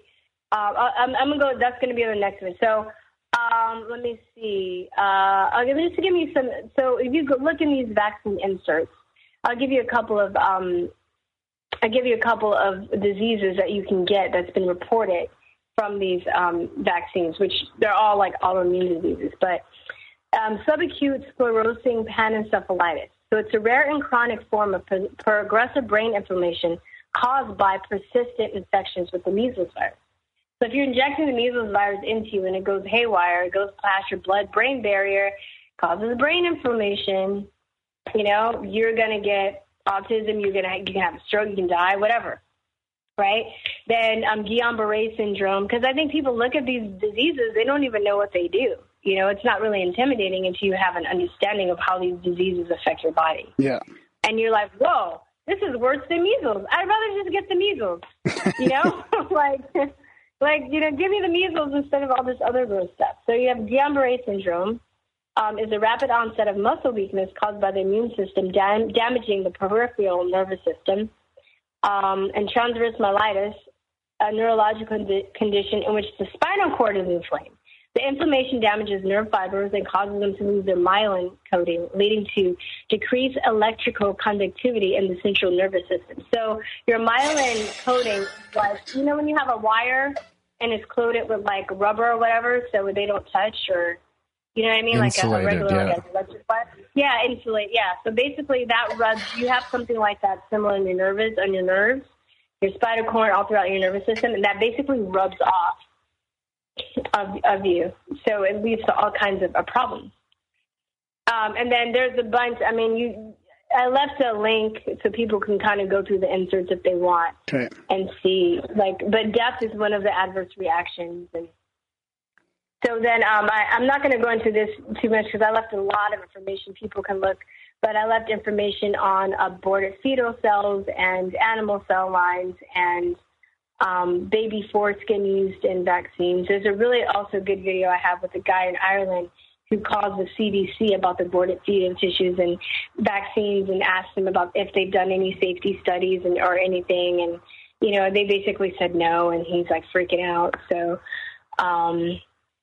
that's I. E is education. So, ask yourself, what education did you get about vaccines? Did you ever read any studies or look at diagrams, or did you just hear anecdotal, which, there's nothing bad with anecdotal stories, but did you hear that? Did you accept that it was something that you're supposed to do and just did it? I don't think anyone knew anything when I was a kid. Yeah, but you're just like, oh, we trust the doctor. The doctor says it's okay. They will never lie to us. They will never hurt us. And I honestly don't think a lot of doctors intentionally do that. I think they only know what they're taught. Yeah. But, if you look back in history with the cigarettes and how doctors were paid off to say that cigarettes don't cause cancer, same thing's pretty much going on with the vaccines, I would say. Now we know that that's a lie, So so that's the education. LIE is education. I have some testimonies of doctors talking about what they learned and what they didn't learn in medical school. And I think that's really riveting because I think that was one of the things that when I first started researching, I was like, well, how come the doctors don't know this stuff? Or they should know. Why did they tell me, So they basically have a lot of stuff on that. And I'm sorry, did you have a question? I'm like rambling. No. It's As a comment, though, I've got on the insert, the product information for the DDP, a diphtheria tetanus toxoids and acellular pertussis vaccine absorbed, Tripedia, DTaP, on page 11. Page 11. Where? Page 11 on the product information as of 2005. So this has been changed now, but it says on page 11 right in the side effects there, it says adverse effects reported during post-approval use of Tripedia vaccine include idiopathic thrombocytopenic, purpura, SIDS, anaphylactic reaction, cellulitis, autism, convulsion, grand mal convulsion. Oh. I'll stop there. It goes on and on and on. I'll stop at autism. Yeah, it's crazy. It's like every disease that you've ever heard of, but in the vaccine insert. It's like the measles vaccine. It's like, it's like those bad commercials, the pharmaceutical commercials, where you're like, I just have restless leg syndrome, and then they list like all of these like horrible things that you can get besides restless leg syndrome, and you're like, well, God, I'd rather just have restless leg syndrome. Yeah, exactly. But it's like the vaccines. You're like, oh my God, I just wanted the chickenpox vaccine, so I don't get the chickenpox, but now I have, all these other horrible, life-changing, devastating diseases. So let me see. Let me just go, because then I got to wrap it up. So, but I mean, like I said, let me see, life. Okay, so save lives, right? So you hear about things like, vaccines save lives, right? I think this is a mantra that we've heard over and over and over again. Vaccines save lives. So, well, did they really? Or were we just kind of like, manipulated into thinking that? So I have some info that they can look into comparing the graphs that I talked about. There's a couple of doctors that talk about that are actually, they're doctors and they're historians talking about like smallpox vaccine and polio vaccine and what really eradicated polio and the whole incident. It's long. So, I mean, we'd be here for like, a couple of days if I were to go through all of that. Also, another thing about saving lives, you hear people say, oh, well, if you don't get vaccinated, then you're putting everyone in danger. Yes. And that's like a big thing to understand. It's called herd immunity. Yep. Because this is the thing I think that makes it so polarizing, that has everybody fighting against each other. And so basically herd immunity was coined when it was used in reference to natural immunity, or naturally acquired diseases, as opposed to vaccine-induced diseases. Okay. So like back in the day, my mom got the chickenpox, the mumps, measles. She got all that when she was a kid. But she's basically protected for life. Her titers, when I was talking about measurement of the titers, her titers should stay strong. She won't be affected by, if she comes in contact with that, and if she's had it naturally before, then she should be fine. Whereas you also hear about people that are, older, that are getting these diseases and having complicated. It's because they've been vaccinated, right? They're not naturally acquiring it. So if you get like a chickenpox vaccine, when you're younger, and then you get older and you come across contact with somebody with the chickenpox, you can still get the chickenpox, right? Because your body is coming in contact with the disease in a different way. Does that make sense? Yeah, I think so. Yeah, do you have a question? Darren, do you have a question about that, or how do you unpack that a little bit more? So herd immunity is more applicable to naturally occurring diseases because you can still get a different variety of it, or something like that. So if enough of the population has already had chickenpox, for example, it's going to slow down, or it's not going to. It's not going to really spread within that community. So you've had so it was based off of this. There was a guy who was an epidemiologist and he studied measles in Baltimore in the 1930s. Okay. His name was A.W. Hedridge, and you probably can find some info on him. I don't know if it's in this one. Anyway, that was an observation he made he studied for like 30 years that basically that measles, naturally acquiring measles, gives you herd immunity. Okay. But they know but not vaccine. There's vaccine-induced herd immunity is not applicable. Okay, so when you get the vaccines of that, it doesn't mean, so if most of the population has that, then it doesn't apply. So I'm just saying, that's where they say, oh, you're putting us all in danger if you don't get, because a certain amount. So the thing is, when they try to apply that to vaccines, the number is low, right? They're like, oh, maybe 65% of people, and it's okay. So the outbreaks keep happening. And I put some stuff in there about shedding too, but because you're technically, It makes so much sense. It's silly. You're injecting a live virus vaccine into somebody. They're going to shed the virus and give it to other people. So because of that, because of the shedding, they're saying, outbreaks are happening because not enough people are getting vaccinated. No, outbreaks are happening because you're injecting people with vaccine, with the disease, and it's gaining virulence in your system, and you're shedding the vaccine. So also because of the whole thing about the booster shots, where I told you where they measure your titers before your titers go down after, and you have to keep getting booster shots to get your titers up. So if this was true, then why do we have to get booster shots? And why? And technically, if this is true, if you're vaccinated and you get a disease, why are you getting a disease that you were supposedly vaccinated for? How come you're still getting the disease if the vaccines work? Yeah, there's still mumps outbreaks all the time. Mumps is a big one. And why are they putting stuff like why are they putting in outpatient cancer outpatient papers that immunocompromised people shouldn't be around people who have been recently vaccinated because they know it's going to shed for a certain amount of time. Yeah. So it's mind games. It's mind games. And if you know this stuff, I would say I'm fascinated. I found out too, that this has led to some of my health problems, but because of that, because I understand what caused it, I've been able to heal. So I find this fascinating. And I've also had, I found that my knowledge has really saved me because a lot of people are very, they'll try and ask me questions, or they'll try and make me look stupid. And just the more that I knew, the less they could intimidate me, the less they could shut me down. Now, I might have some differences with people here and there, but for the most part, people can't really, the more I know, they can't really faze me. Yeah.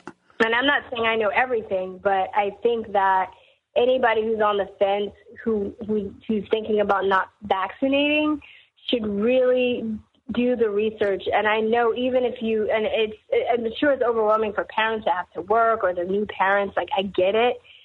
But I don't think that it's not going to hurt you. And the more because they're going to be doctors, they're going to intimidate you. They're going to be nurses and doctors. You might be in a situation where you intimidate. I actually was when I just started researching vaccines, I didn't know nearly half the stuff that I knew now, but I knew something wasn't right. I was living in Taiwan, and I slipped and hit my head and cracked my head open. It was the rest of the hospital, and the doctor wanted to give me a tetanus shot.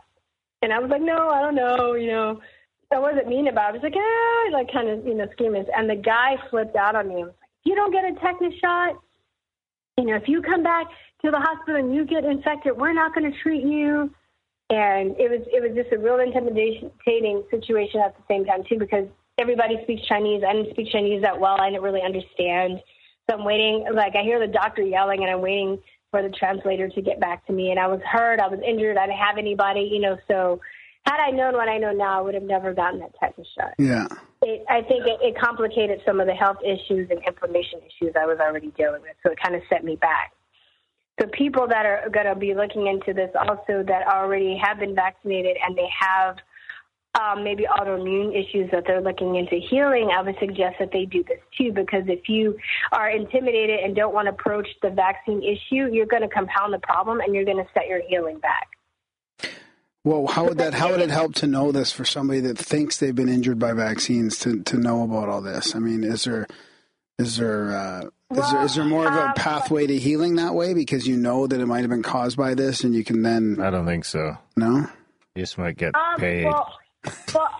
I feel like then that's when you kind of get into holistic medicine and homeopathy and stuff like that. But the main thing would be just to stop vaccinating.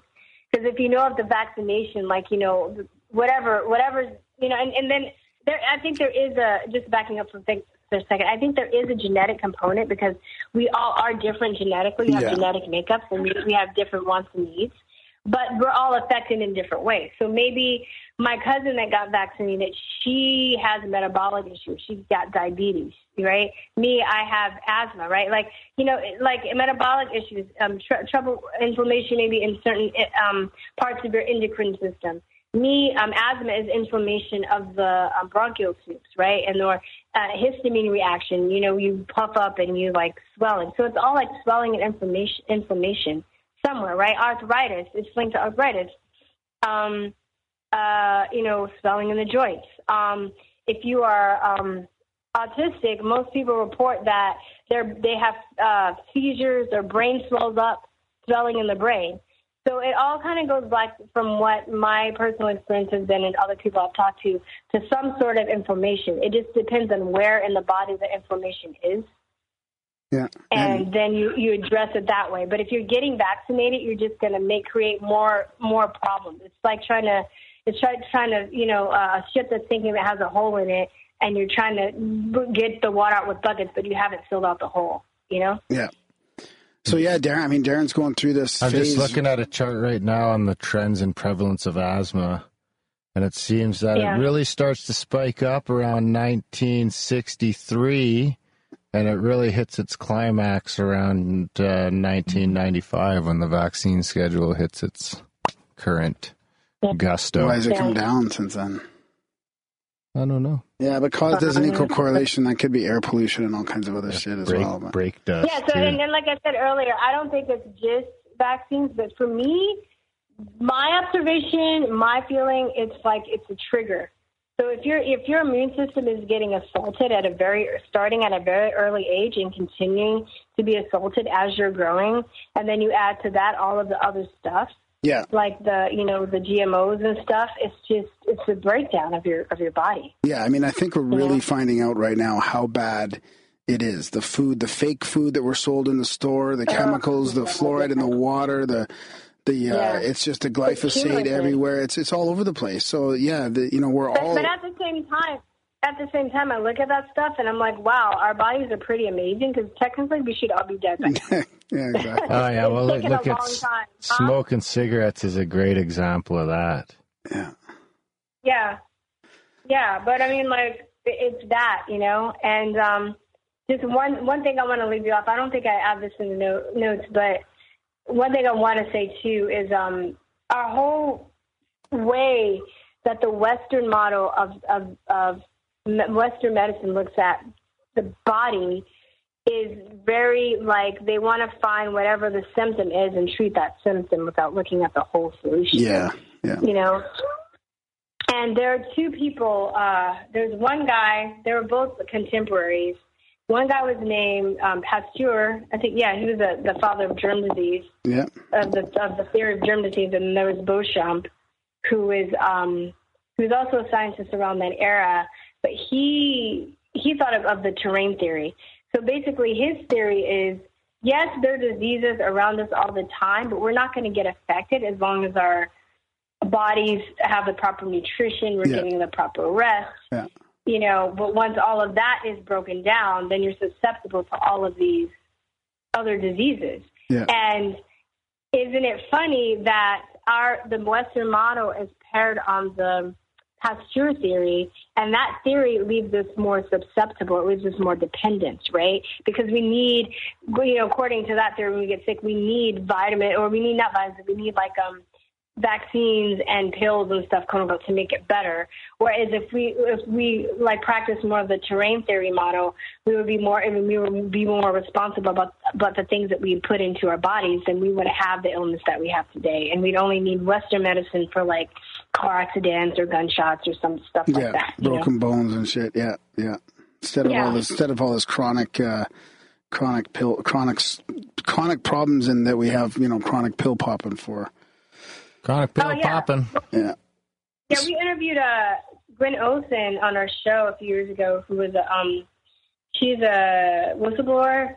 She worked for the pharmaceutical industry, and she said that they would have meetings where people would go in and they would talk about how they want to get everybody on the planet dependent on at least 2 medications. Yeah, exactly. I was at the doctor yesterday, and he was shocked that I wasn't on any medications, and I was in there to see him. It was unbelievable. Nothing?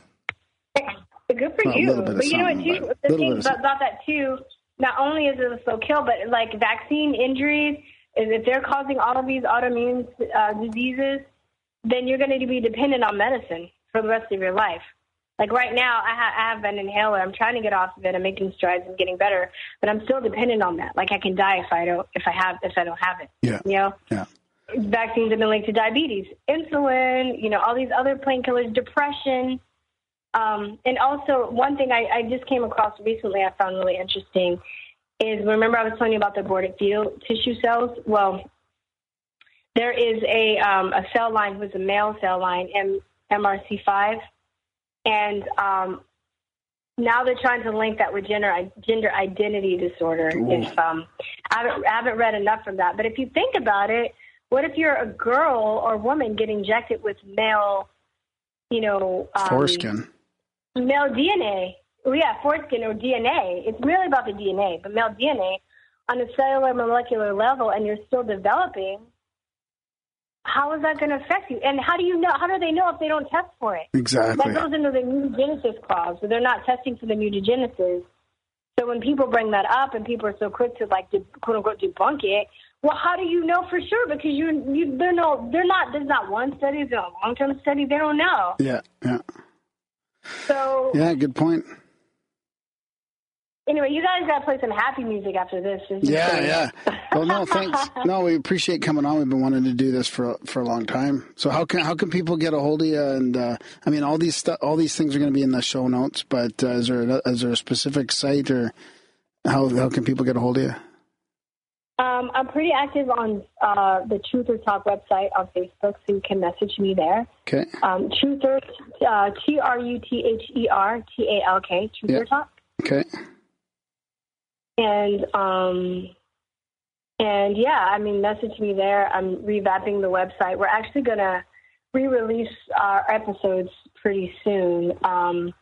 When we did this show, we were we didn't really have any knowledge of like sound editing and stuff. So we just jumped on Skype and just did it. But we have a lot of good information, though. We're going to clean all that up and re-release that to people soon. So right on. Check it out. Good stuff. Yeah. Thank you so much. Right on. Thanks for coming on the show, V, and we will have you again. Down the road. Yeah, especially when you get more into. I'll come on your show. You should get my co-host. She's smarter than me. Well, maybe we'll have you both on, and we'll do like a swapcast kind of thing or something. That'd be cool. Yeah, that'd be great. Okay. Right on. Yeah. All right, guys. Thank you. Thanks, V. Can you give me a link when it's up? Yeah, absolutely. For sure. Yeah. All right, cool. Thank you so much. I hope that helped. I feel like I rambled a lot. No, it's all good. I will nerd out on vaccines. You don't even know. No, that's awesome. Yeah, okay. Okay.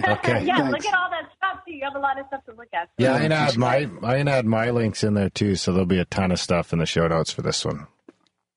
Perfect. Okay, cool. Okay, bye-bye. All right. I'll see you on Facebook. Okay, bye-bye. Bye.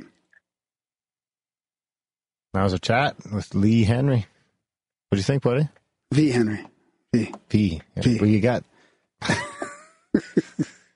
was a good one. Yeah, that was a good one. I think I'm ready to go. I actually had the, I think I knew most of that. I haven't really gone into the military aspect of things yet. Well, that's what I was wondering, because my girlfriend used to work in the hospital, right? And she's got all these chronic issues and stuff, right? So I was thinking maybe there's a correlation there between, because I think they have to vaccinate people in there, right? Like when I was in there yesterday, there's all kinds of, vaccine propaganda. Yeah, I bet. It's just creepy in the hospital. I bet. Yeah, I bet. So I don't know. That's a tough one. I just, like she said, I wish there was studies. I wish there was, it was more open. Just seems like it's all under the fucking radar, Yeah. That's just the thing. So, I'm looking forward to getting into it a little bit with you, too. Maybe I can push back and be the debater. A great debater? Yeah. You're some sort of a baiter. So that's it. A think-you-baiter. Yeah, big thanks to V for coming on the show. You got me all fucked up. Hey, you put it in the calendar first. Big thanks to V for coming on the show.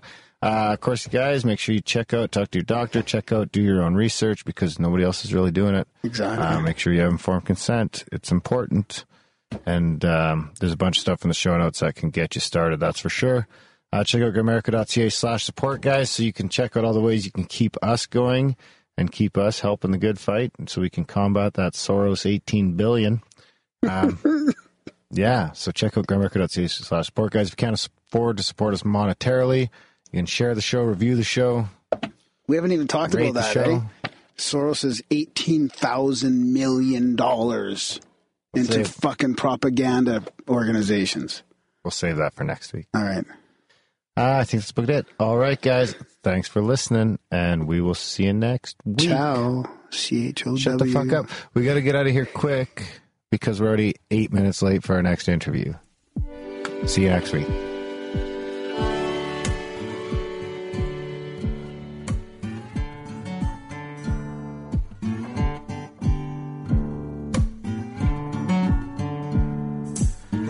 To the wolves, playing the game, ganging up on me, mind games, no rules.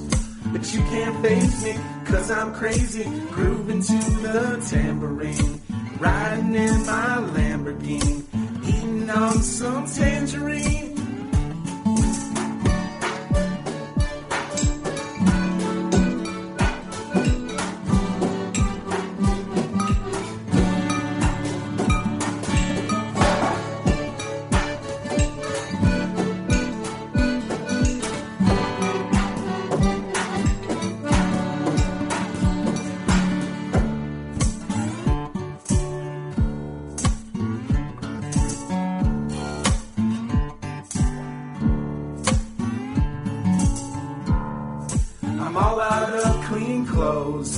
Rubbing elbows with who knows, maybe some hobos.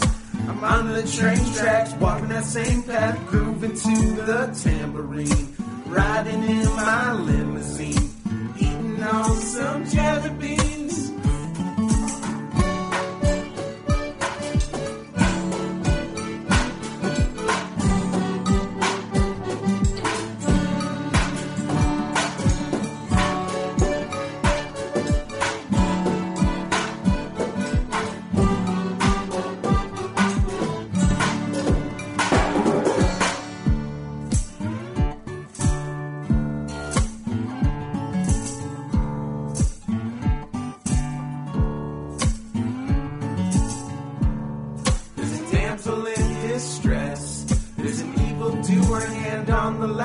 But I'm ever more clever. She says, save me. Well, alright, baby. Grooving to the tambourine, riding in my submarine, eating on some laser beams.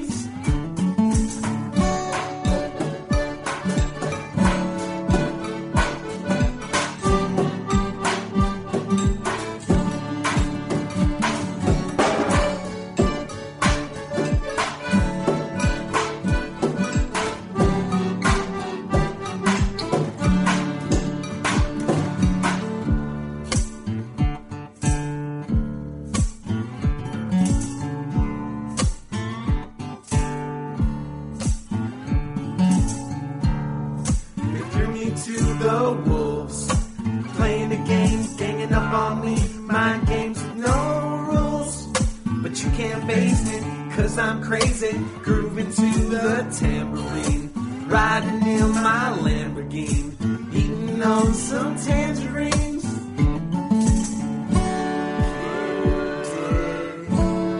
Time capsule, liquid elementary, never did find it. Now there's no time to wind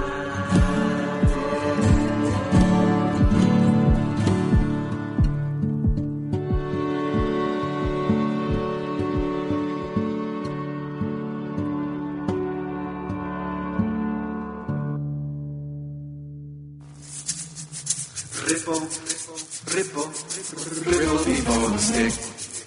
Ripple before the stick, now yeah. Ripple before the stick.